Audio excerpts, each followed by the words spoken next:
Cool. Nice to see you guys again. I know, it's so good to see you. I'm like my heart's exploding right now. I'm ready to do the project again. Even though we haven't finished it yet. Just to see you all. I just need to come visit. We don't have to do a whole project. Did you figure out the screen sharing, Michael? Yes, I got Awesome. that figured out. Are we recording? Are we ready to get started? What's the sip story over there? We're ready to start. Great. Are we recording? Are we recording? Yes, we are recording. Usually it lets us know that I we're think recording. it's not through Zoom. Oh, we're just doing like a screen share recording? Something like that. Yeah, But we are recording the video call just to make sure. we are recording the video call. Okay, great. Cool. All right. Do you want me to lead, or do you want to start? Yeah, go ahead and introduce us to the room, Sure. and then we can go around and introduce ourselves. Hello, Go everybody. for Thanks it. for coming. This is my fantastic team of friends. We worked on this project together. Michael in the upper left um, works with Inner City Arts in Los Angeles, and he was my travel partner as we went to the 4 locations for this film you're about to hear about. Thea is with Playing for Change, and were our wonderful partner. They run an amazing program of music schools around the world, among many other things. Angel and Pichu are both students at Musica in Kathmandu, Nepal, and they're both tremendously talented. And they're in the project. I'm also going to show you a little bit of work that Pichu's done with the 360 cam that we left with them there. Zaya is a teacher at CAM in Tijuana, Mexico, and we shot with her and her students down there. And Dinesh is a multi-talented musician and teacher at Musica in Kathmandu, Nepal as well. Yay! Thank you, Alex. Hi, everyone. We're so grateful to be with you. What a fun international moment. I'm so happy to be here. We're just going to do a little presentation, a brief, just to kind of tell you about the project, and then we'll get an opportunity to hear from everyone here on the screen and take any questions or anything that you may have. So I will go ahead and share my screen. One sec. Okay. Let's see. Can you see? We can see it. Yep. A black screen that says International Songwriting Project? Yep. Yes, it does. You can. Okay, Yep. great.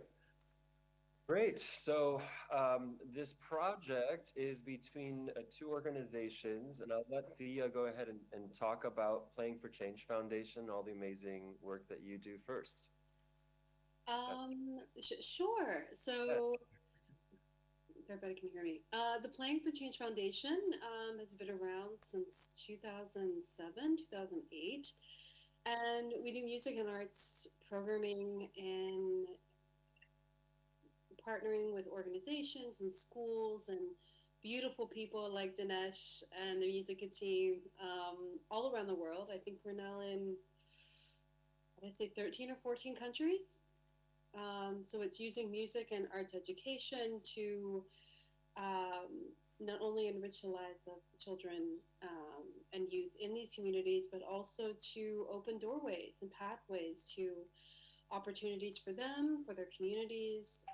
And we've found it's an incredible tool to do that. So it's been a beautiful experience working with Playing for Change Foundation for so many years.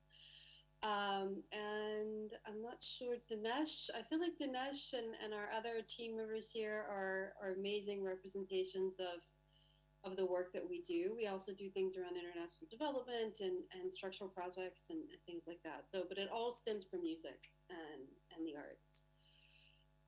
But I feel that Dinesh and the students from Musica and Zaya and the wonderful people that are with Playing for Change Foundation on this call can best represent what we do more than anything that I can say. So yeah, I think it's a beautiful, beautiful people, beautiful work, reaching thousands of children around the world, and working with communities and really giving them really the tools and resources, and then they do the work. They really do the work in the communities and using music to change lives. Amazing. Thank you, Zaya. We are such huge fans of Playing for Change Foundation. I told Thea this before, that, did I say Zaya? I think I just called you Zaya. Anyway, told Thea that I was a huge fan going into this project of Playing for Change, have been for many years, but was even more of a fan after getting a chance to be on the ground and see some of your programs. So, and the people that are involved. Speaking of, let's just take a quick moment and introduce, so Zaya and Dinesh and Anu, Angel, maybe just say a few brief words about your program and your part of the world, and then we'll move on. Let's go with Zaya first. Hi, hello everybody. I'm here in Tijuana, working in the Centro de Artes Musicales. We are a border city near to San Diego. We have a community program with orchestras and choirs. So we used to be in many places in the city, when we working with children from 7 to 17 years, 18 years old, and music is our tool for make community and friendship together. Thank you for that, Zaya. And Zaya works specifically with the choral program at the Center of Musical Arts in Tijuana. So, and a wonderful, wonderful teacher and human. Thank you, Zaya. Let's go over to Dinesh. Namaste, I'm Dinesh Nakarmi from Nepal, as a co-founder of Music and Music program, which is supported by our Playing for Change Foundation. And we are really glad we have introduced our new studio. Last month we just buy studio equipment provided by PFCF. So now we are on the recording process. That's a great thing. And we actually notice all the musical instruments together with the community of the youth, like Angel, Petrus. They sing, they can practice, they rehearse, they record their songs. And that's all, I guess. Maybe Angel, they can express more about. Thank you. Thank you, Dinesh. You're amazing, incredible musician, teacher, and human as well. I just noticed Anu has joined us, who's also one of the teachers in the project, as well as Playing for Change. I don't know, why don't you say a few words about who you are and what you do in the program in Nepal? Hello everybody, namaste. So I'm here speaking from Nepal, and I'm a teacher, a mentor at Music and Music Institute, and I teach vocals here. So yeah, we've been working. Yeah, it was a really good, like a pleasure to be working with you guys, and it feels really great to it's like a reunion again. So yeah, I'm a vocal teacher here, and yeah, that's all. Thank you, Anu, and it's great to see you again. All right, we have Angel. Let's go with you, and then Pichu, and then Triju. Namaste, I am Angel Shakya from Nepal, and I was actually introduced by Anu Didi herself to Musica about a year and a half ago. I am so glad that we got this opportunity, and if we could, I really would want to do another project again soon. But I don't think right now we can do that, but I could really hope for the best. But all I can say right now is I've had the best time with Musica so far. That's really all I can say. Thank you for everything you've given me in music, especially. Thank you for everything you've given us, Angel. You are wonderful. It's great to see your face again. Let's hop over to Pichu. Namaste. I am Pichu and I'm from Nepal. I was introduced by Angel to this group, and yeah, I've learned many things by coming to this group, and I'm really thankful for that. And we're thankful you're a part of it, Pichu. You'll be seeing some more from Pichu with some 360 camera work in just a little bit. And talking about that, just pass over to Shriju. Hi there, great to see you.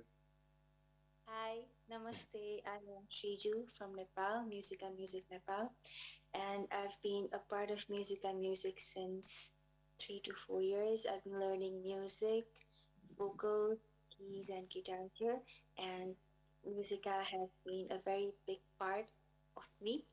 And it was really fun to work with Michael, Alex, and everyone when we worked on the Storm project. And we finally, I think we're finally getting the result. And it feels very good to, this feels like a reunion again. I feel very good seeing you all again. So I hope to see the project very soon. You shall, Shriju. Thank you for being here and thanks for sharing. So just to bring everyone in from Sweden on the project, we're just kind of going to overview how it got started, what the process was like, and then everyone here is going to get a chance to share a bit about their experience and then answer any questions. And we're so grateful, especially to our friends in Nepal who are beaming into us about after 10 o'clock in the evening in their space. So thank you so much for staying up and hanging out. All right, so back to the presentation. So that's Playing for Change Foundation. Thank you for sharing, Thea, and everyone. Also another organization that is a part of this project, co-producing it, is Inner City Arts. I work with Inner City Arts. I'm the co-artistic director there. And it's an art center in downtown Los Angeles. We work with little ones from TK, like early preschool, all the way through college age and adults. And all the art forms and studios are represented. So we do performing arts, including music, as well as media arts and visual arts. And really, it's an art space for kids. Our mission is to provide a space for kids to explore their creativity in themselves and to enjoy the transformation that can happen as we gather together in love and creativity. So that's a little bit about us, and the two organizations got together and we decided to do this lovely pilot project of creating a song among different countries and producing a music video that you're going to get a little sneak peek of today. So the 4 locations that were involved was Kathmandu in Nepal, Tamale, which is the northern part of Ghana, Tijuana, Mexico, which is a border town, as Zaya said, with the U.S. and San Diego, and then also in L.A. in the USA. So we started off in February. We did a bunch of planning and trying to figure out what it was going to look like, who was going to be involved.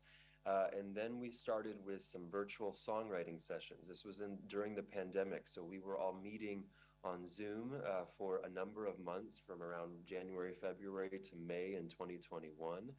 And here's a little sneak peek of what those Zoom sessions look like. Just a short little trailer, if you will, of what our meetings look like on Zoom. I'm Sebastian, and I'm from Los Angeles. My name is Bruno. I'm from Tijuana, Baja California. Namaste, I am Angel Shakya. I'm from Patan, Lalitpur, Nepal. Hi. My name is Salu. I come from Canada. Oh. Thanks, my heart is full of thanks for love is all around me. Gracias, hoy agradezco. Vaya, disfruta de vaya.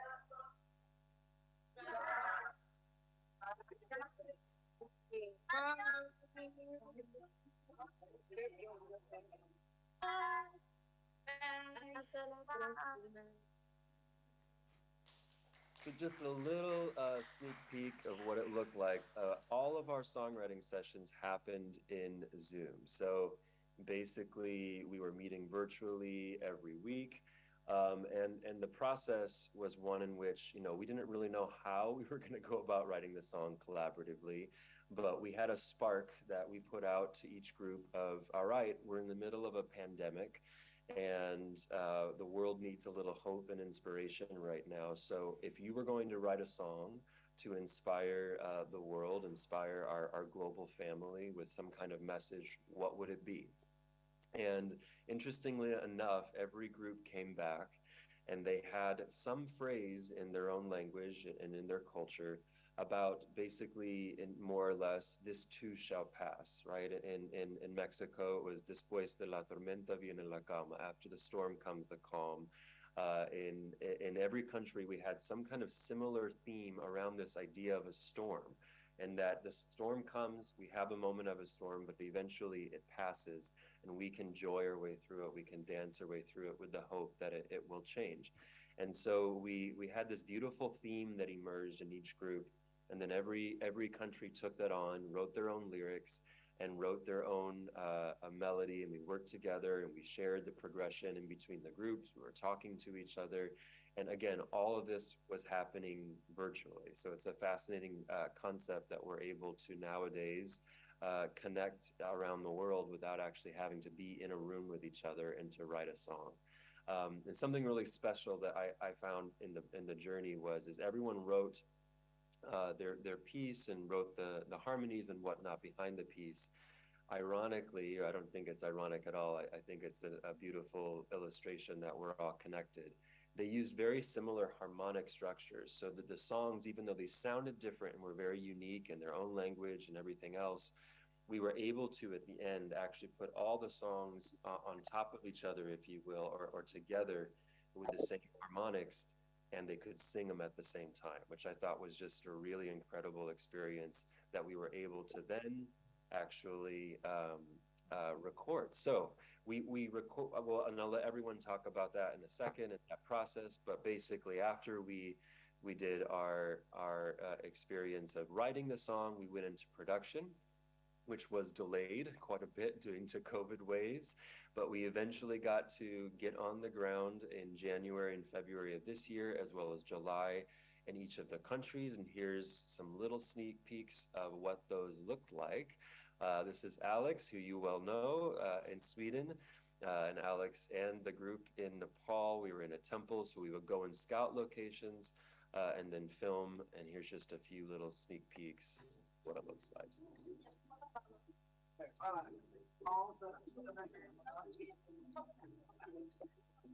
How y'all doing? Hello. Hi. Are you ready, Alex? Hey. Hello. Namaste. Fun. All right, and here is Ghana.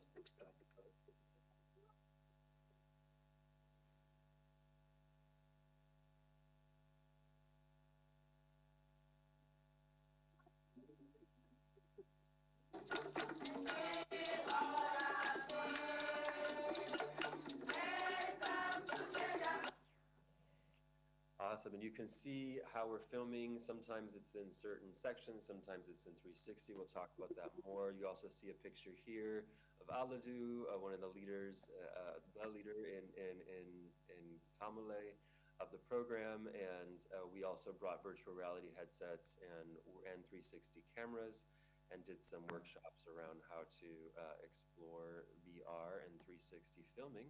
And here's our beautiful friends in Mexico. In Tijuana. Okay. Uno, dos, tres.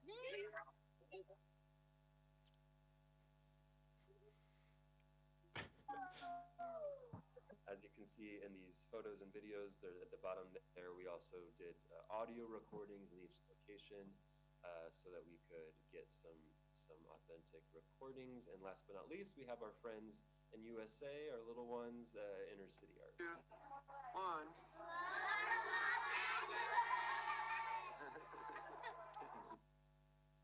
Very fun. That's our shot outside that we got from there. So next steps, we're going to premiere and distribute this beautiful piece. It's getting very close. You all are going to get a sneak peek of that tonight in Sweden. We're excited to share it with you. We're also going to be piloting a virtual reality music education curriculum this fall over at Inner City Arts and trying out some of this footage that we got and exploring ways to take kids around the world using VR. And we're going to reflect on ongoing collaboration with the location that has a 360 camera and a VR set. So we're excited to see where we may go from there. So there's just a little overview of what the project was. It was fun for me to look through some of those photos, remember the experience. But I wanted to give a chance it looks like we have a new friend in the room. Hi, Steven. Hello. How are you? You want to introduce yourself and tell us where you're beaming in from? Yeah, my name is Steven Mensah. I'm from Ghana. I'm from Mali, at the Zone School of Music and Dance. Yeah, I'm the administrator there. We're so glad to see you. It's great to see you again, and thanks for being with us today. Thank you. Great. So I'm going to stop talking. I just want to do a brief overview. Thea, I don't know you want to add before we open it up to our panel for them to share about their experience with the project, and then we can do some Q&As with the team in Sweden. Thea, anything you want to add? No, no, not really. I think it was just an extraordinary, just to be a part of it, just to see it come together. I think it started from just an email from Michael and this beautiful vision, and then it evolved into this incredible experience. Now we're going to have a living, breathing, product to share around the world. But I think for me, the process of how it was for all of our beautiful people and friends in all of these different countries, like how it was for them and the benefit that it is for them was, to me, the biggest part of it. I mean, the video, the final product is going to be beautiful to see, and that's important. But I think how it brought everybody together and being able to do it and make it happen virtually was kind of amazing. And I have to give a lot of love to Michael and Alex. They really saw this through and actually physically getting during COVID waves and other logistical challenges, getting to all of the different places in the world. And so, it's a beautiful thing. So I'm just glad that we were able to make it happen. Well, that love is received and reciprocated, Thea, because Thea is amazing. She is really handles a lot of logistics and many different hats and for changes I've learned. But she really helped with the logistics of this to make sure it would come to be. So thank you, Thea, for everything you did to help this become a reality, and just hanging out and being patient as we figured it out. Great. Well, I hope we'll hear more. Let's hear from anyone else who wants to share. What was your experience like going through this project? Just from your perspective, I'm going to open it up to anyone here on the panel. The mic is yours. What would you like to share with our friends in Sweden about doing this international collaboration? Who would like to go first?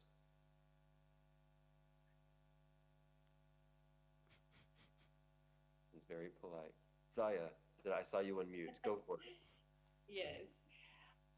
I think during the pandemic, where every children was in their own home, and the world was open, to have this experience with the children, like really being a part of the world and feel like this in this kind of project was really, really helpful and healthy for our hearts. And it's also I would like to share about the process, because we was doing the classes already in Zoom, but the process was very different. Me as a teacher sharing the music, and then they are creating the music. They are expressing their own in world. That was a beautiful gift. To have the tool for the kids express themselves, what is the world for them and what is their thoughts.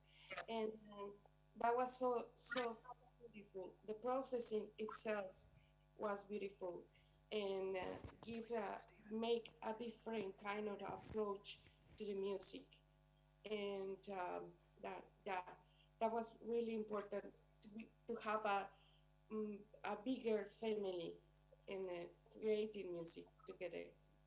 Thank you. Thank you for those thoughts. I are really beautiful thoughts, and I completely agree with you. And I know our friends in Sweden right now are focusing on original content, right, and creating and doing international collaborations through media. That's really what this project, as Zaya pointed out, was about: original work, right? We created something that didn't exist before, and it happened because of everyone in this space and many others that you aren't seeing today. But it was truly an original thing, and it was a special thing. I agree with you, Zaya, with our hearts during the pandemic to connect through art and to connect through music. So thank you for sharing that. Who else would like to share a bit from your perspective? Oh, I want to share something. go for it. I think I froze. Go for it. Yeah, so the process I thought at first was, I thought it was really challenging actually, because it was a COVID time, and then this project came, and then we got to know about how this project was going to be, and about the, like, it was like, for me, gathering all the students, and then writing new things, and then composing it, and then teaching it. It was a very good lesson for me as well. And also, like, collaborating with, like, with all the other countries, and meeting you and Tia, making this possible. Oh, sorry. This was like a really a learning experience for me as well, and very new, a very different kind of approach. So we enjoyed throughout everything that happened, and I actually really did not really expect it to, like, pull. I did not expect it, like, we would be able to pull this out. And yeah, it was a really really fun, and then very also motivating experience, and we all had much fun, and we got educated, like we could do these kind of things, like I didn't know, I got to know a lot of things, and I'm very very very happy. And I'm very excited to see how this worked through, and the final product also. Really really hope that it will be good and great. That's it. Thank you so much. Thank you, Anu. It's always great to hear from you and about the process. And thank you for all you did, Ron and Paul, to make it happen. Who else would like to share? I don't want to share something. Go for it. Can I? Yeah, the process itself is a big challenge. We have never experienced this kind of collaboration, though we perform and collaborate with the community. But this one is totally different what we experienced in the past. And at first, we are little bit confused. Everyone, Anu, Angel, we are talking, everyone talking how gonna it's happen. Though we are so far away from you guys, finally it came, and it's really, whenever I remember the days we spent, Michael, brother, Alex, looks like they are our own family, our own brothers, go roaming, shooting, everything during pandemic. No, worst thing, Michael got COVID. So that's a little bit bitter experience. Otherwise, he just waste few days. Otherwise, we can maybe travel some more places, and that's little bit thing I miss. But at the end, everything is so gratefully happen. And thanks to Tia Didi also and PFCF, through this we can connect the such a beautiful and lovely friends, more than friends, family. Looks like brother Alex and Michael. So that's all. Thank you for everything. Tia Didi as well. Okay, love. Thank you, Dinesh. And I will say, you know, all of this filmmakers, we had to arrive and do scouting in each location, right? So we didn't know when we went there, we didn't know where we were going to film. And when you're filming in 360, you need to consider the entire environment. You're not looking like this through a screen, right? And deciding, oh, that's the shot. You have to look at the entire space and think that's the shot. So each person that you're seeing helped us. Dinesh especially was taking us around all around Kathmandu and saying, how about here? How about here? Let's try this. And we'd set up the camera. So it's a very different filmmaking process, which Alex will dive into a little bit more after this panel. But thank you, Dinesh, for all you did to help with that. Just when we switch, the people are coming, we're gonna stop from the door. Don't come, okay? It's the kind of form things, requesting them and something like that. It's a little bit funny, but good experience though. It was, it's true. Thank you for. Yeah, there was public filmmakers, so, you know, people would come in and out because we were in public spaces. So something to consider was constantly having folks in your shot and trying to, you know, avoid that and figuring out what that looks like. So at one point, I think we just embraced it as a part of the film. Don't go there, stopping the people for 5 minutes. It's kind of gal. Yeah, we had a lot. Thank you for that, Dinesh. Who else would like to share in our Zoom room from your experience? Anything about the process, anything about the filming, the production? Yeah, I would like to say something. Yeah, go for it, Stephen. Yeah, I think that was a great experience. Since organizing the people around to come around for us to do that great project was a wonderful one. And you guys came around to really help us out. You know, though we are in one way or the other far away from each other, but you made us feel as if you were just a stone away from each other. And everything was perfect. We are just hoping that you guys will come out, or we all come out with more projects like this that will bring us together as one people.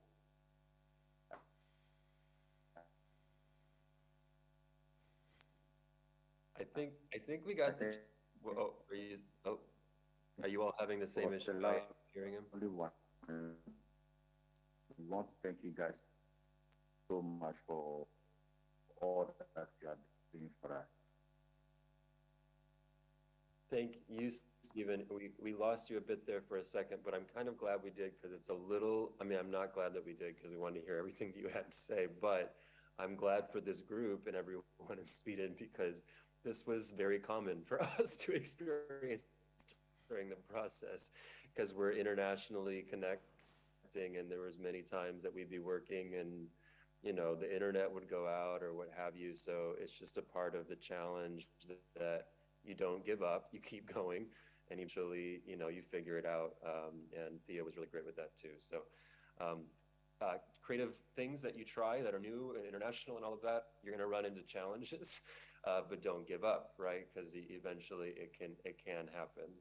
So Stephen, I appreciate it. I did catch what you said around, you know, how it brought us together and we felt this sense of community globally.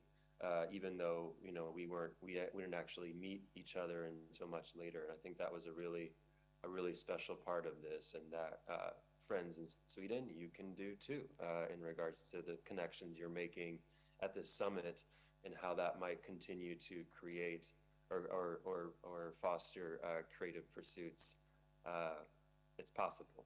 So that's exciting. Okay, who else would like to share? Thank you, Stephen.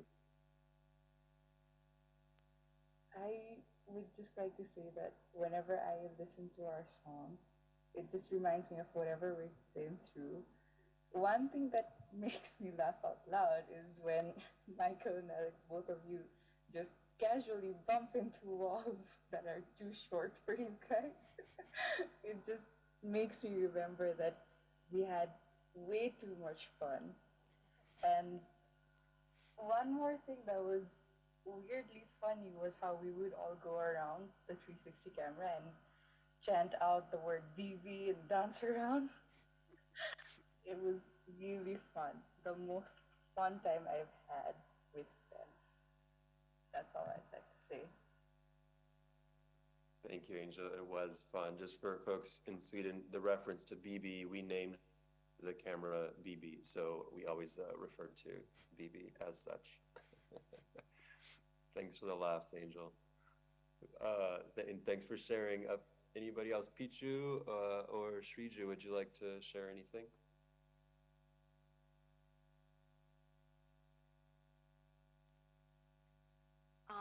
Pichu, go for it.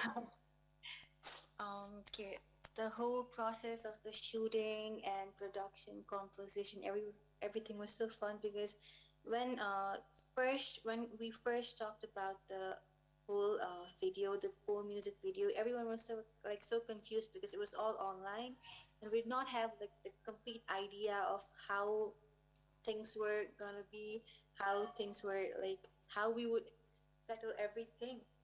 And slowly as the situations were on hand and we would get out of our houses and the shootings were so fun, searching for locations, and every day was so fun. We had to, someday we would be discussing on what to wear on this day, what to wear on this shoot, and the locations we had to match the dresses, and everything was so fun. Times we spent with Alex and Michael. It was a very memorable. It was very all the days were very memorable, and I cannot wait to see the final product. After all that we had to it was all fun, and Michael also had to go through a very hard time because of Corona, but in the end we finally made it, and I'm looking forward to the whole project. That is it. Thank you, Shriju. Yes, indeed. I think that's a common theme. You know, we were planning to have this done about what, a year ago, Theo? Was that our original timeline? Maybe even earlier? I don't. But COVID had other plans, and every time we were going to go out to produce and do the production, another wave hit. You know, and so it kind of kept extending it. And even then, we were in the middle of a wave when we were filming. So I think it's a great testament to the creative energy of the folks here, for our friends in Sweden. Again, that be persistent with your creativity, and there's challenges along the way, some that you may foresee, some that you may not, but it doesn't mean that you can't. It brings up another opportunity, you know, for something to be created. So stick with it. Speaking of sticking with it, we did leave some 360 cameras in the different locations in Ghana and in Nepal, and Pichu has been exploring some of that 360 work. Pichu, do you want to speak at all about kind of your exploration of 360 camera creation? Hi everyone. So I've really been into filmmaking and video editing stuff. So this 360 camera caught my eye. I've tried out new things. I tried making hyperlapses and few funny videos, and yeah, this is a new experience for me. But yeah, I've learned really many things from these. What would you say some of the differences are, Pichu, in just regular camera work and exploring what you're doing with 360? So with 360, it's really easy, more convenient than regular camera, because with regular cameras you have to do the exact framing and the timing of it. But in 360 you're capturing literally everything. So later in post-production you can choose the framing and the way you want it to look. So it's really easy and it's really handy. Great. I'm happy to hear you say that. It's great to see everyone again. What a fun, and for us, I hope it has been beneficial for our friends in Sweden. We wanted to have a little moment before we let our panel go for some Q&A. So Alex, I don't know if you can take any questions that may be in our group out there and for the panelists, and we'll answer them. Yeah, are there any questions? Yeah.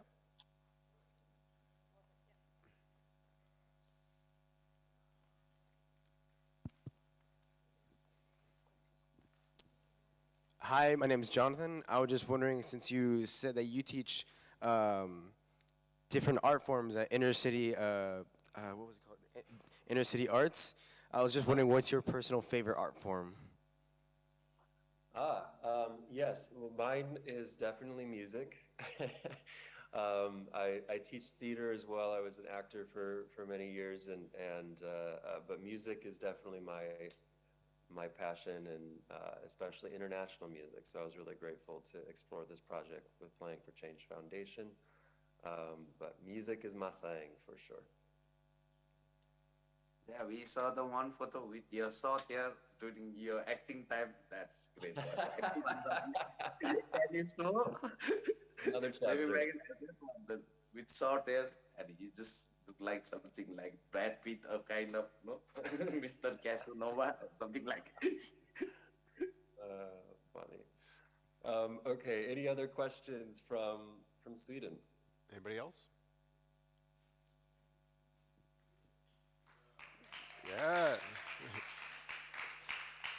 Hi, Michael. Thank you for giving your time, and so good to see you.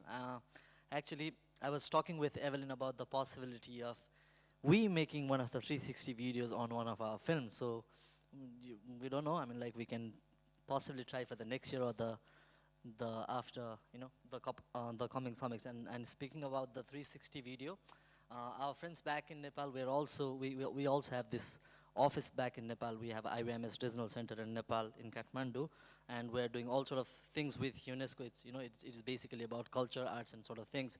So we would love to explore the possibility of, doing some sort of similar work so that we can also learn about how the 360 works, because we are all about filmmaking and storytelling, right? So we definitely want to get connected with all our friends back in Nepal as well. So yeah, and looking forward to see you, Michael, very soon. And thank you for sending Alex over. He's been working day and night. Thank you. Absolutely. Thank you. We had chai with Saifan in Kathmandu while we were after we shot our film, Playing for Change Foundation team. So definitely connect with the International Youth Media Summit. Their offices are there, and there's some potential collaborations there, which is great. So yes, great. Any other questions in Sweden for anyone on our panel? Anything else? About the process, about the experience?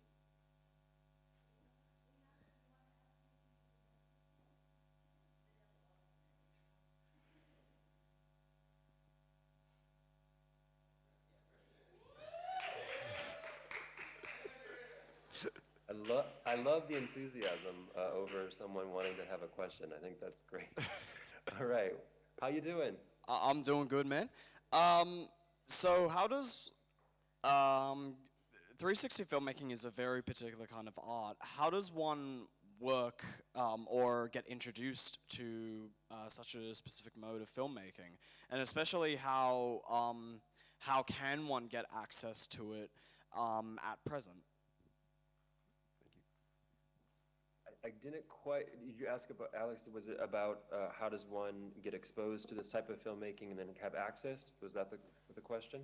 Yeah, how does one get exposed and develop skills within 360 filmmaking?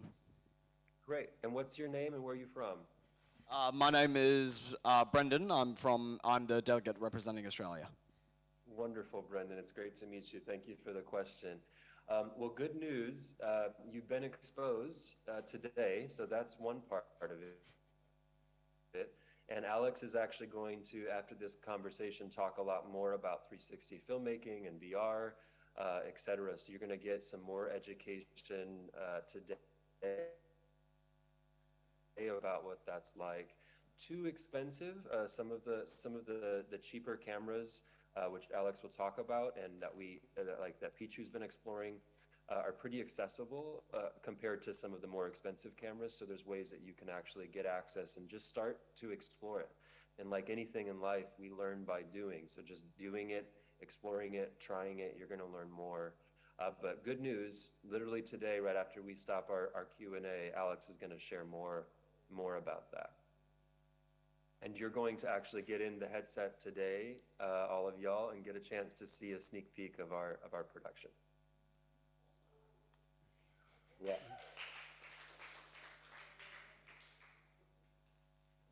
Okay, anyone else?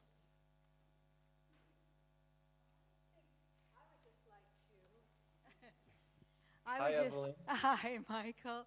I would just like to thank you and all of the Playing for Change staff and all of you that participated. I have been such a fan of Playing for Change. I wish this is kind of off the cuff. Thea, you don't have any quick snippet of any other Playing for Change thing you could show us, do you? I just thought, I didn't know that many of the delegates here had actually seen any of the work for Playing for Change. Well, I guess it's enough that they're going to see the 3D one, right?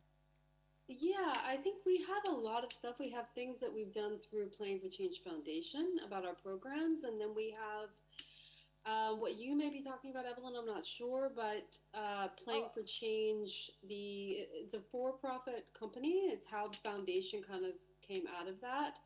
And they're the ones who do the big, the productions where people are singing on the same song in different places around the world.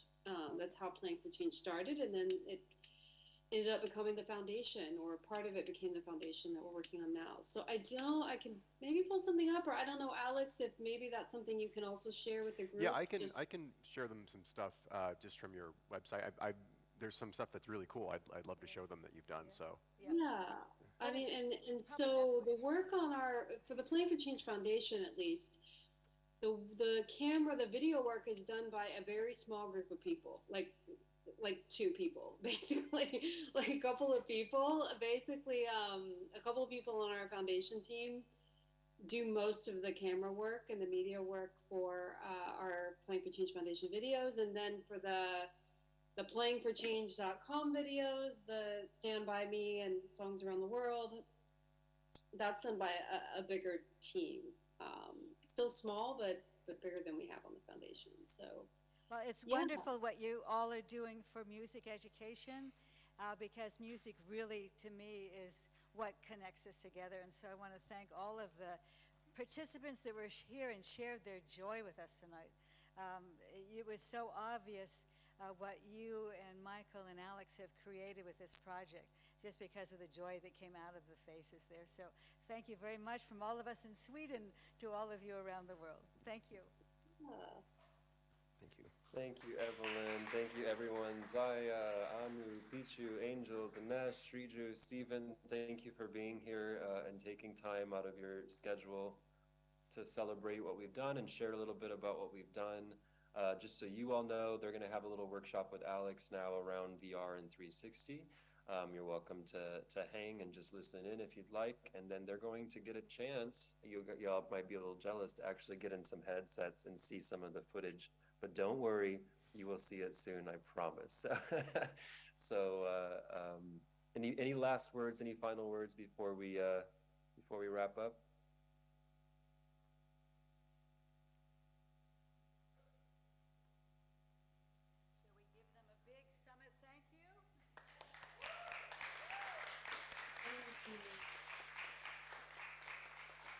Amazing. It's so great to see everyone again. We'll be in touch soon about our project coming out. We're excited to share it with you. So namaste, adios, hasta la próxima, and much love and good vibes to you all. Yes, yes. So grateful to see you again. Bye. Alex, I'm probably just going to hang out, if that's okay, and listen in for a little bit before I have to hop off. As soon as he. Okay, thank you very much. Cool. It's so good to see everyone, and I look forward to seeing you all again soon and showing the project to you. I know you're very excited to see it. Thanks, Alex. Bye. Bye. Bye bye. Bye. Thank you. All right.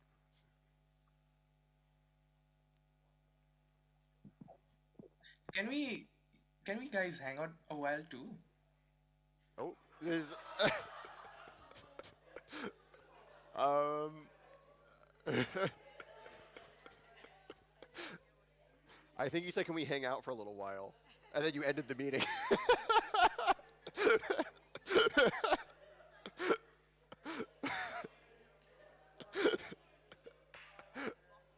Yeah.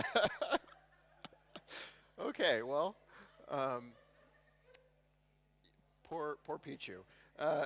Anyway, so thank you all for for coming and listening to that. They're some incredible people. Playing for Change does amazing work, as does Inner City Arts. I've done some work with Inner City Arts for about 4 years now, and it really is an incredible campus. If you are in LA or if you visit LA in the future, I highly recommend you go and check it out. It's beautiful, and they do beautiful work there.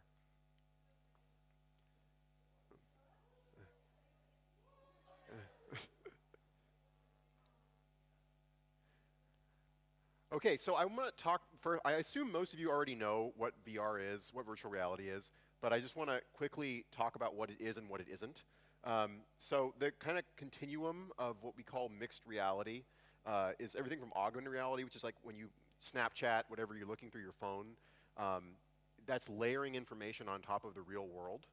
Mixed reality is a mixture of real and virtual environments. You see this a lot in construction and different kinds of manufacturing. It's not too common in the consumer market. And then virtual reality is a full immersion. So you're completely outside of the real world and you're entirely in a virtual world. So what we're talking about today is virtual reality and 360 filming for virtual reality. So there are a lot of 360 cameras on the market. The one that Pichu used, which I will show you some footage from, is this one right here, the Insta360 1X, or 1X2. And this costs only about $200. They're not that expensive in the grand scheme of things. It has 2 lenses, so you're getting 280-degree views in each direction. I think they're both 4K. Now, there are a huge range of cameras at a huge range of price points. The one I use is the Insta360 Pro, which is this right here. It has 6 cameras around. Each of these cameras is an 8K camera. So the file sizes are very, very large.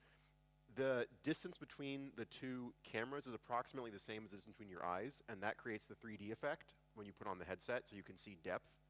So this records not only 6 feeds, but actually records 6 slightly offset feeds, and then I'll show you how it stitches it together to actually make a 3D image. This camera is quite expensive. This one is now a little bit old, so you can get them used.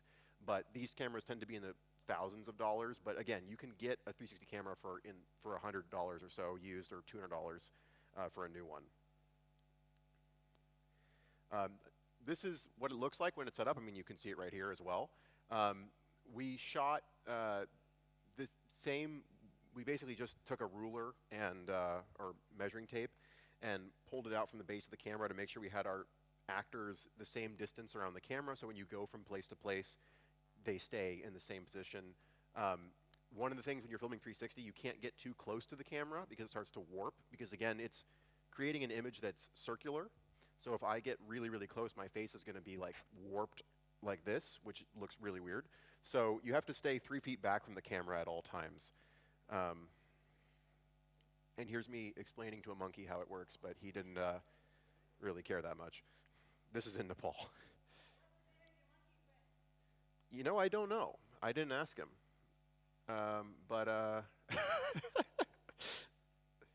So I want to talk a little bit about what can you do with 360 footage after you've shot it. Obviously, you can look at it in a VR headset. You can look at it on a smartphone. YouTube, Facebook, Instagram, they all have built-in 360 players, and you can just move your phone like this, and it'll track with your phone. You can put it into a Google Cardboard or another similar headset, which is very, very cheap, and that uses a smartphone with 2 lenses, and it creates a 360 image. It isn't great, but it's better than nothing.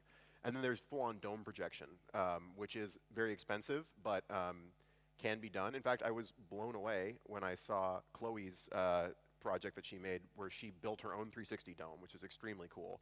Yeah, seriously. So you see this a lot in like planetariums and stuff. It's basically the same kind of footage. It's just being projected out onto a wall instead of, you know, internally. Obviously, it's assembled differently, but the effect is the same. So the headsets that we're going to be looking at today are Oculus Quests. We have 3 Oculus Quest 1s and 1 Oculus Quest 2 out there. These are basically the primary consumer headsets on the market right now. They are jacking up the price. They just announced a few days ago, $100, which is not great, but it is what it is. Oculus is owned by Facebook, and make of that what you will. They are investing heavily into VR, and they're kind of the main players in the space. It's an interesting market because, as far as I'm aware, the headsets are actually not profitable currently for them. They are losing money on each one that they sell, but they're doing this because they want to build kind of a brand base with Oculus, which they purchased. They did not invent. Oculus was invented by, was its own company for a while, and then was bought out by Facebook. There's 2 main kinds of virtual reality that people talk about. There's standalone, and then there's PC VR. PC VR is running a cable from a computer to a headset. That allows you to have much higher frame rate, much higher resolution. Basically, it's the best image quality you can get, but of course, the drawback is you need to be near a big computer, and you need to have a cable coming off your head. This is standalone, so essentially the electronics inside of these things is very similar to your smartphone. They use the same chips and the same batteries, that sort of thing. So they're basically just a smartphone built into a headset. I'm going to talk a little bit about why 360. When 360 filming and virtual reality first kind of hit the market in 2016, there was this optimism about virtual reality sort of taking over all forms of media, and that we were all going to shoot in 360, and every movie was going to be watched on a headset, and that clearly didn't happen. And there's a good reason for it, because there's a lot of content that is just not fit for 360. It doesn't really work very well. Nobody wants to sit and watch a 2-hour movie in a headset, myself included. And so when you're shooting in 360, you need to think about, why am I shooting this in 360? What about 360 is useful to me in this instance, and is there a justification for it? And a lot of times there are. So like an obvious example is Google Maps. It's a tremendous asset to them to be able to have these 360 cars drive around, and you can look in any direction and see what you want to see. And that's the other thing, the beauty about 360 films, as you'll see when you experience the music video, is everybody has a different experience. They're all looking in different directions. You're looking at different people, noticing different things. 2 people can watch the same video and talk about it, and they both kind of saw different videos, which is really cool. So there are things about 360 that are very special. And for things like documentarian work or, again, mapping, it really can do what no camera can, which is capture everything around it very efficiently, as Pichu said. I disagree with Pichu a little bit about how easy it is to use. I think that, yes, the Insta360 One X is pretty easy. This thing is a pain in the butt, but, And then why virtual reality? So when you've shot in 360, why put it into a headset? What about a headset makes it better than just looking at it on a screen? There are a lot of reasons why. The big one that I want to touch on today is empathy. There is such a difference looking at somebody in the eye and seeing them full scale and feeling like they're in front of you than watching them on a screen. And what's really fascinating about VR, there's been a lot of clinical studies done with people in VR headsets and how differently they react to media when they're consuming it on a flat screen versus when they're consuming it into a headset. So for instance, they gave, I think it was 16-year-old boys, it was like 20 of them or so, they put them in Grand Theft Auto on a regular TV screen, and they just said, do whatever you want, and they recorded the gameplay, and they counted the number of people that they killed who weren't, messing with them. They were just random, indiscriminate killings. Then they did the same thing with a modified version of GTA in VR, and people radically reduced the number of casualties that they caused, just because they're looking at people full scale, and it's fascinating psychological effect that it has on people. To be there and to see this stuff. They've also, there's brain scans people have done. They found that watching content in VR actually highlights different parts of your brain than it does when you're watching it on a 2D screen. Your memories are encoded differently when you watch VR films when you watch them on a 2D screen. I worked with a company called Curious, based in Australia, and we did educational content for VR, and we actually did a study and proved that kids watching the same material in a VR headset versus on a 2D screen actually had higher test scores when tested on that material a month later. And there are many studies that have replicated those results. One final thing I want to say about VR, there is a program at USC called BraveMind, the University of Southern California, and it is used to treat people with severe PTSD. They recreate their traumatic events in virtual reality, and they walk through them with a therapist. It's exposure therapy, but in virtual reality, and it has been wildly successful. The Department of Defense actually gave them a multi-million-dollar grant to research better treating PTSD in soldiers who had been through improvised explosions, in Humvees and that sort of thing. They also did a test on arachnophobes and people with extreme arachnophobia, like they couldn't even be in the same room as a spider. And through multiple sessions of exposure to virtual spiders in VR, they then, I think 60% of them at the end of a couple weeks were able to hold a tarantula in their hands, which is pretty amazing. So there are a lot of uses for this medium that are very, very wide-ranging. And you can elicit empathy, you can make people feel like they've been somewhere, or you can really have kind of a deeper engagement with the psyche and kind of rewire people, which is admittedly a bit concerning, honestly, for people who maybe want to use this technology for ill. But then again, the beauty of VR is you have to choose to put it on your face. You know, nobody can force a headset on you, so it really is a choice of the user to enter that space and stay as long as they would like to stay. I'm a VR enthusiast. I love virtual reality. I think it's tons of fun. I don't spend more than an hour or so a day in a headset. I don't really know anybody that does, which is, I think, a good thing. Nobody is like locked up in their room, you know, in another dimension for the rest of their lives. It just doesn't seem to really happen. I want to talk a little bit about the enthusiasm that VR generates. This is something that I've seen all over the world. It is so much fun to get to expose people to it because it is such a fun thing, and it really blows people's minds. And I think as a filmmaker, there's something really special about not only having, you know, content that excites you, but having a medium that excites your viewer.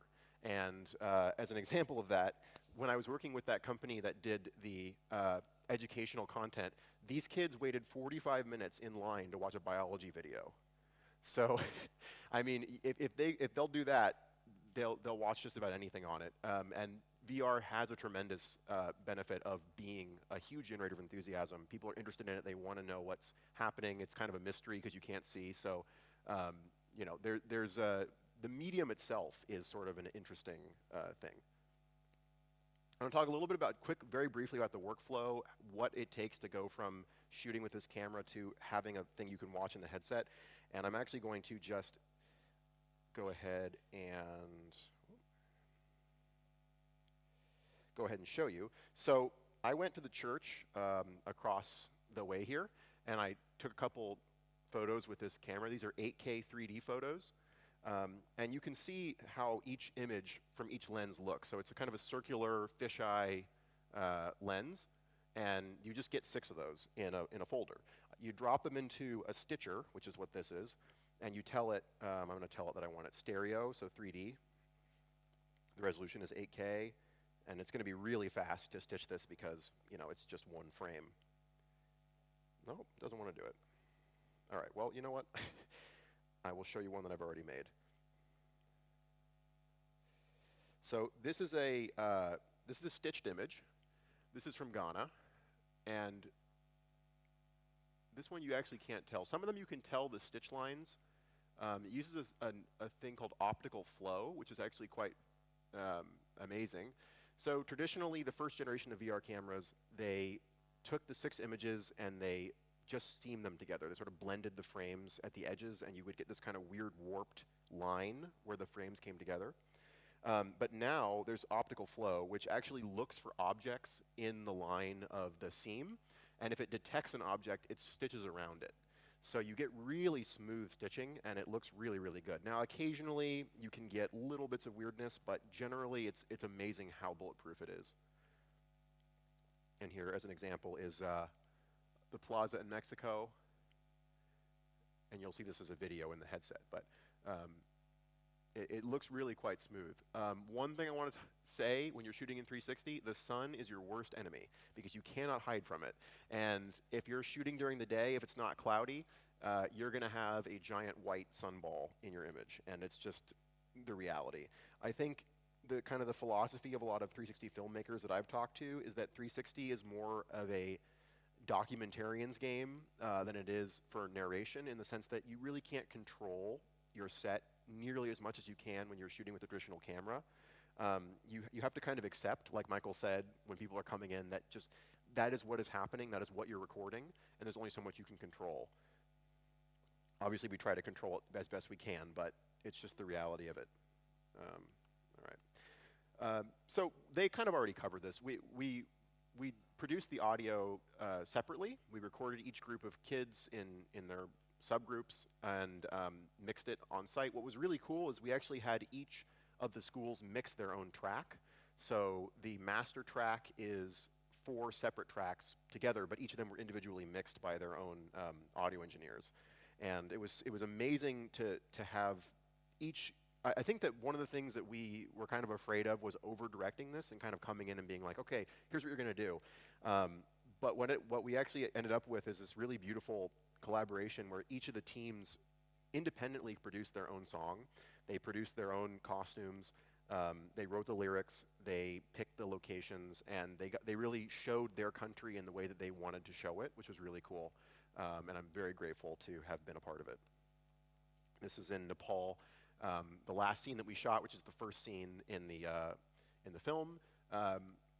One of the things that I've noticed when people put on VR headsets is, for the first time, they oftentimes will just stand totally still and they don't look around.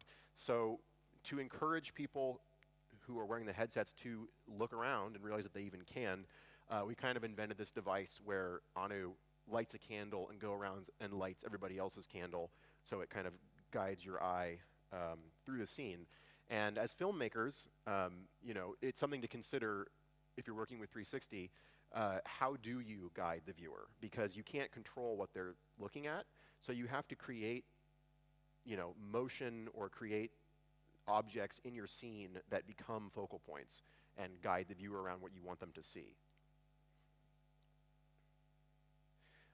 Again, about not being able to control your set, this dog kind of just showed up and didn't want to leave, and so we decided to include him in our scene, but you know, you can't hide. And Michael and I, during every shot, would have to run and leave the scene so that we weren't in the shot. I'm able to live stream what the camera sees to my phone, which is my only way of knowing what I'm filming, but you know, that's not very good. You don't get to see very much, so you kind of have to have faith in your actors that they're going to do what they need to do because you're not there to direct them. And this was in Mexico. We filmed some nature stuff for the curriculum, and you know, we had to stop all the time because we had hikers coming through constantly, and you can't hide from them. You just have to wait. And this is a shot in Mexico. So do we want to? How am I doing on time? I guess I'm moving pretty quick.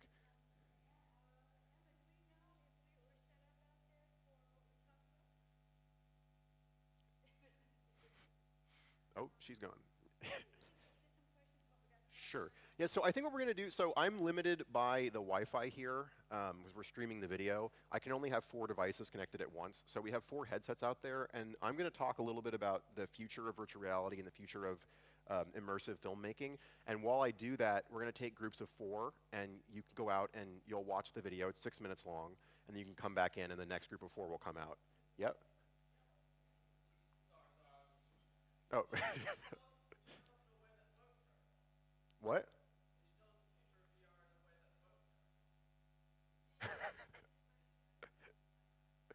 Yeah, I heard him.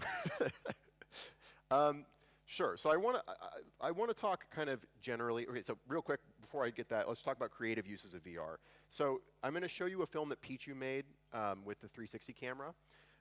When you shoot 360, you do not need to put it on a VR headset. You don't even need to make it 360 footage. So this guy created a video where he pretended to be like a third-person video game, essentially, and he went around his daily life, and he just put a 360 camera on the end of a long stick and held it behind him, and then in post-production controlled the camera angle to pan and tilt and look in all directions. So there are a lot of interesting shots you can create with a 360 camera that aren't necessarily VR, but they can be incorporated into traditional 2D filmmaking pretty effectively.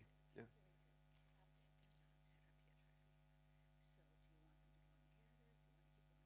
I mean, I can just keep going until we're ready. Yeah, sure. Okay.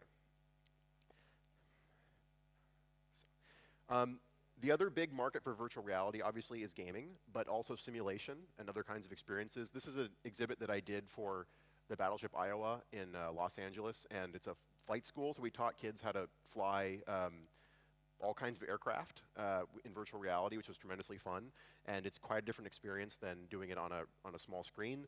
These sort of immersive experiences can be wildly different, and the content that the viewer is consuming is interpreted very differently in virtual reality. It's kind of almost hard to explain until you experience it for yourself, but it just isn't the same as watching it on a 2D screen, obviously.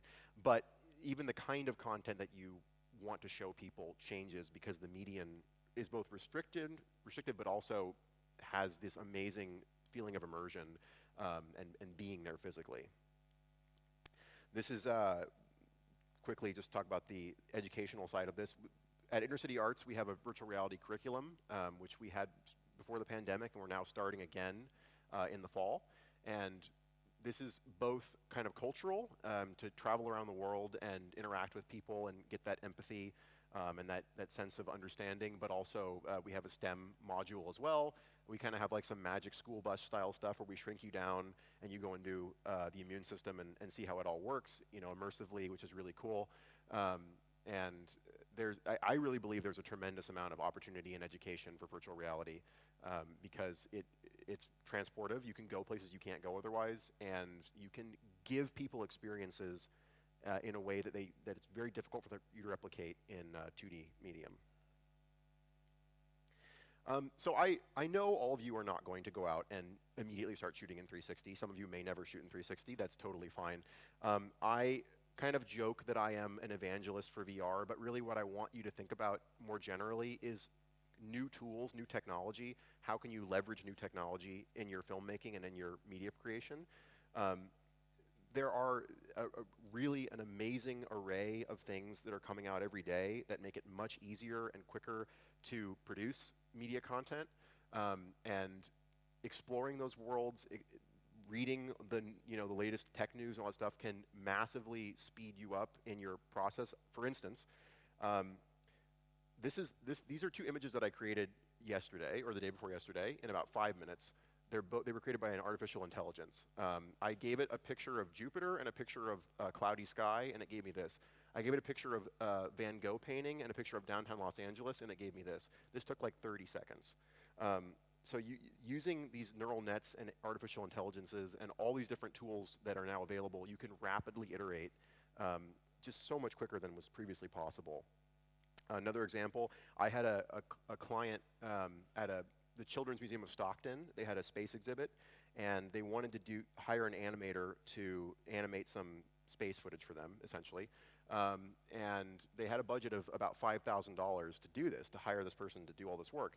And I found a program called Space Engine, which is specifically designed to render out space scenes, and I made this in like 5 minutes. And there's a whole video, but I'm not going to subject you to it. Anyway, just work smarter, not harder. You'd be amazed at the tools that are available to you, and they're very easy to use and learn. There's lots of documentation online if you just search for them. In regards to the future, where is all this headed? I think we're entering a really exciting new age of documenting the planet, essentially. And this is called Palmyra. I'm not sure the exact pronunciation, but it's a ruin in Syria. And it's about 2,000 years old. It was originally a temple to a god of ancient Syria. And unfortunately, in I think 2016 maybe, it was intentionally destroyed as part of the civil war there in Syria. However, amazingly, a team had gone out and photographed the whole thing in extreme detail to build what's called a photogrammetric model. Photogrammetry is taking 2D images and creating 3D models from them. So, for instance, we have this bust of a head.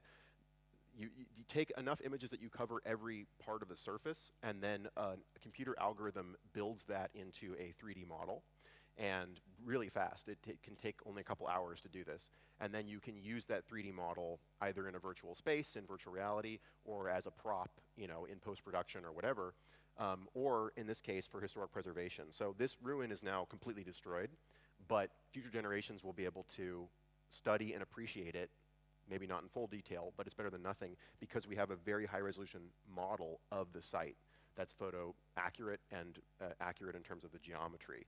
So again, this gets better every day. It's even since I've started working in photogrammetry, it's moved so quickly that it's hard for me to keep up. There are already companies doing videogrammetry where they're creating photoreal 3D environments that move. You can move around in virtual reality. So, you know, you can have a scene in a movie, but you can walk around and choose where you want to be, and it's real, actual photographs that are texturing the meshes, which is something to behold, truly. You need a very powerful computer to make this work properly, but nonetheless, I mean, 10 years from now, you'll be able to do this on your smartphone because that's just the way things go. And speaking of obsolescence, this is a Jaunt VR camera. This was the first major big, you know, movie studio level camera that came out for shooting 360. When this was new, it was $95,000 in 2016. I was given one last year for free because they are worthless now. This camera uses an older version of stitching that is very, very inefficient and very time consuming. Nobody wants them. So in 6 years, they've gone from being something that's almost $100,000, something that is essentially worthless. And that is how fast the industry is moving right now. This camera is 4 years old, and it's already starting to be outclassed by things that are half as expensive because just the way that it moves. So virtual reality, I think, to me and to a lot of people in the industry, it's really fun, it's really fascinating right now, but what really is exciting about it is where it's headed, where it's going. Because it's getting better every day. We're getting better and better at doing it. And, you know, maybe it's a little scary to be trying to replicate reality entirely, but we're certainly heading in that direction. And I think in 10 to 15 years, it's going to be truly astounding, the kinds of things that are possible.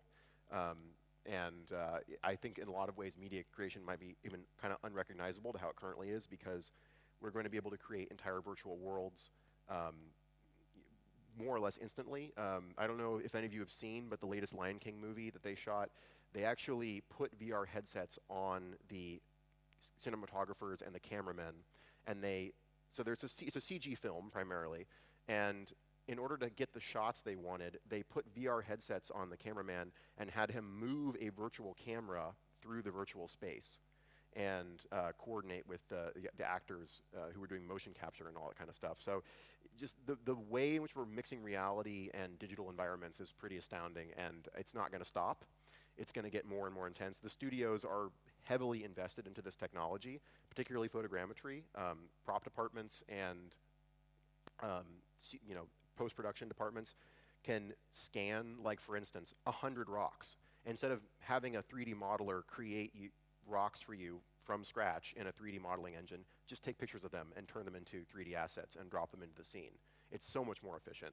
And it's truly amazing how efficient it is. Again, like the kinds of things that you can create today on your own would have taken a team of 50 people 30 years ago to do, and it would have cost millions of dollars. So I just encourage you to follow the technology, be aware of what's out there. Even if you don't want to jump into it right now, just be aware of where it's headed and what's available, because really every year there are new things and the technology is moving very rapidly. So my plan was to have you all about half of you already experienced it by now, but I guess they're not ready with the lunch yet. So that's kind of all I have for my presentation. However, I would be happy to answer any questions, and then we will get you out to try the video. It's about 6 minutes long, and it's a rough cut, so it doesn't have all the animations and everything we hope to eventually add to it. It needs some color correction, that sort of thing, but you're filmmakers, you know how that goes. Yes.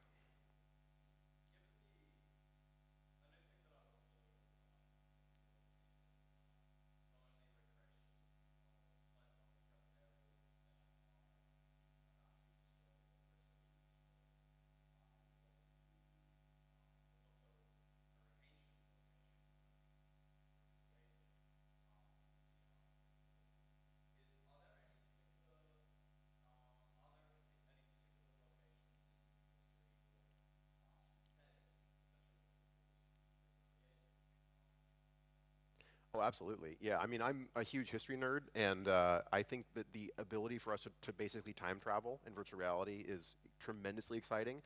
To a certain degree, you can already do this, but they're entirely virtual environments. They're not photoreal. But there are companies that are working on reconstructed models. There's a guy, he has a company called Periscope in Paris, and he is trying to build a one-to-one scale model of Paris, I think in 1800, that you can actually walk around and experience. And I've looked at part of it. It's amazing. It is so cool to experience that and to kind of put yourself in the mindset of that time period. There's also a guy who's recreating the original Parthenon, the Parthenon in Greece, yeah, the Parthenon, in its original state with all the marble and everything still there, that you can right now go experience in VR. There's, I've worked quite a bit with historic ships, and almost all historic ships are no longer in existence because they've been scrapped or sunk or whatever. So there's a guy in Japan who has recreated the Japanese battleship Yamato, which was the largest battleship ever built. And you can walk around it in VR, go through the entire thing is there. You can go through every cabin, every mess hall, anything you want to see, you can experience at full scale in VR. So it's kind of like the dream, I think, of a lot of people in the past was that we'd be able to like just go anywhere and see anything in media, and we're headed in that direction, certainly. Yep.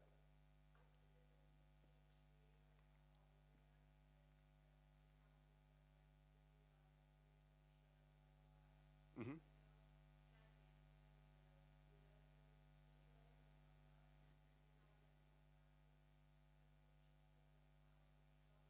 Oh, interesting. Yeah, I don't know specifically in that example. There are a few different kinds of holograms people use. So the most common one, like what you see at concerts and that sort of thing, is essentially like a sloped piece of glass that comes back like this, and you're projecting up onto it, the base of it. It's a warped image, but when it hits the glass, it aligns so it looks right. In regards to the large statues, I don't know how they accomplish that, but I know there are quite a few different methods. Another thing that is often used is projection mapping, which is I'm sure a lot of you already know this, but it's taking a 3D surface and projecting onto it in a way that the projection is aware of the fact that the surface isn't flat. And so it's able to move objects around it, maintaining their shape without them warping or whatever as they go over different surfaces. I hope that's useful. I'm sorry if I don't. Yeah.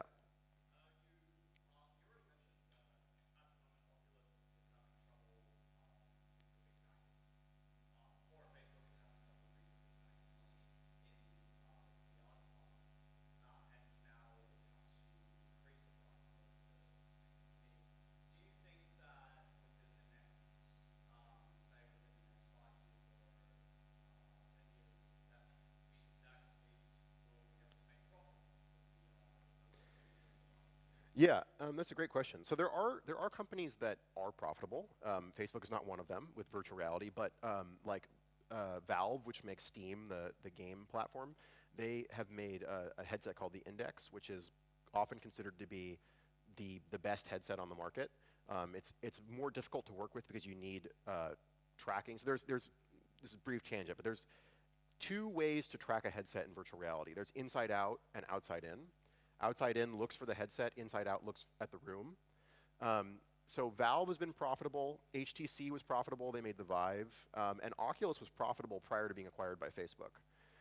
So there is a market for virtual reality. It is admittedly not massive. Most of the companies, Apple, Google, Microsoft, that have invested into mixed reality are investing into augmented reality. And the kind of consensus is that augmented reality is going to be the real moneymaker in the future, because the market cap for virtual reality is everybody with a game console, essentially. You could think about everybody replacing their Xbox or PlayStation with a VR headset. But the market cap for augmented reality is everybody with a smartphone, which is everybody. Because smart glasses or some kind of more advanced AR phone, could be a universal thing in the future that everybody has, or mostly everybody has, or whatever.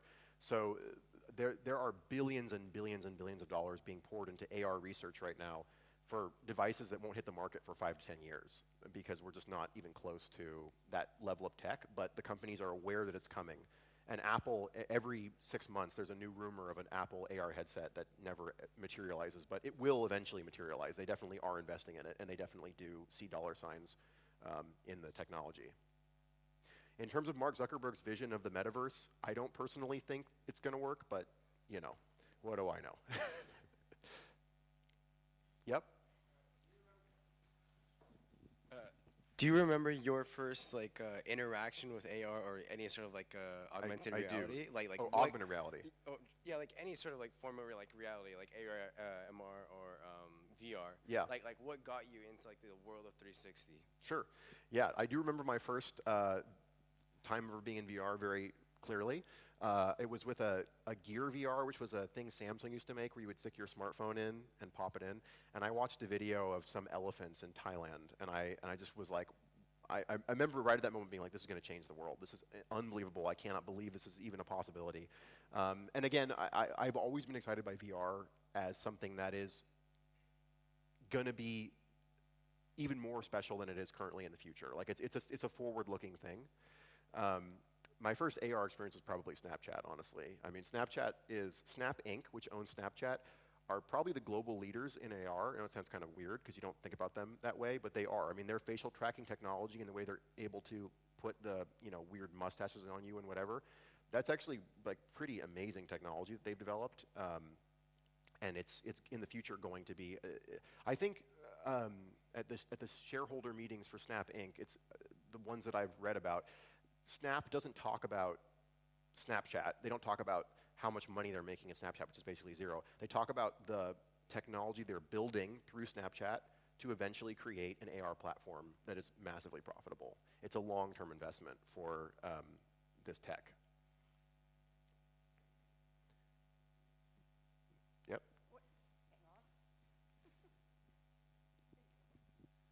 You mentioned also that a big issue with VR, or a big universal experience so far with VR, is that oftentimes people won't spend more than an hour or 2 hours with a headset. What are the current physical limitations with VR?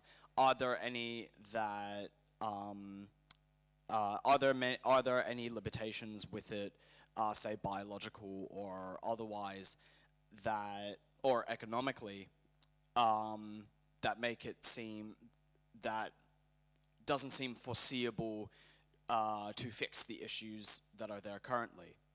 Yeah. Yes, to simplify, sorry. Why is it that so many people can't do more than an hour of VR where people can just watch a TV for over 6? Sure. I'm glad you asked that question because I could tell you a story. When I first got my Oculus Rift in 2016, I was absolutely fascinated with it. And I read an article by a guy in Wired magazine who spent a week in VR straight. He took showers in VR with a shower cap over it. He slept in it. He never took the headset off for a week. And he talked about his experiences. And it is quite shocking the degree to which his brain was rewired just with this 1 week in virtual reality and how intense psychologically it was for him. He started to dream menus. He started to imagine his friends as avatars, and he would think about people and he would see their avatar rather than their face, and he extensively recorded this. So I thought, wow, what an interesting phenomenon. I want to try this. So I didn't spend a week in VR, but I spent 2 days in VR with the help of a friend of mine, and I was honestly shocked at just how intense it was. Like, the amount of rewiring that my brain did in 48 hours was totally bizarre. When I took the headset off, I remember I would try to like reach for things by pressing a button, that wasn't in my hand. I would try to adjust like menus that didn't exist. You start to think in this like digital mindset, and it's really bizarre. And I think that it's both physical and mental. Like, there's a physical strain of wearing something attached to your face, which is just kind of uncomfortable generally, even for people who like it. There's also a bit of a mental strain, but I don't think that's a negative thing. I think that virtual reality is an intense experience, and so it is enjoyed in short bursts, which are very intense. It's not a passive experience. Like, TV can be very passive. You can basically ignore the TV. You can't ignore something strapped to your face, like that is what you're seeing. So I think that there's a certain amount of like, how much bandwidth do you have for it? You can turn away from the TV, you can go grab a bag of chips, whatever. you're in the headset until you take it off. You know what I mean? So it's just a very different kind of experience, and it's much more intense and much more taxing. And I think also, too, humans just like reality. I mean, that's my take on it. Like, I love virtual reality, but I also like reality. And after a while, you just don't want to wear it anymore. It's as simple as that. You just want to take it off. And that's okay. I think that's okay. And and if anything, it makes the time spent in VR more special because it is intense and it is fun, and then you go back to real life.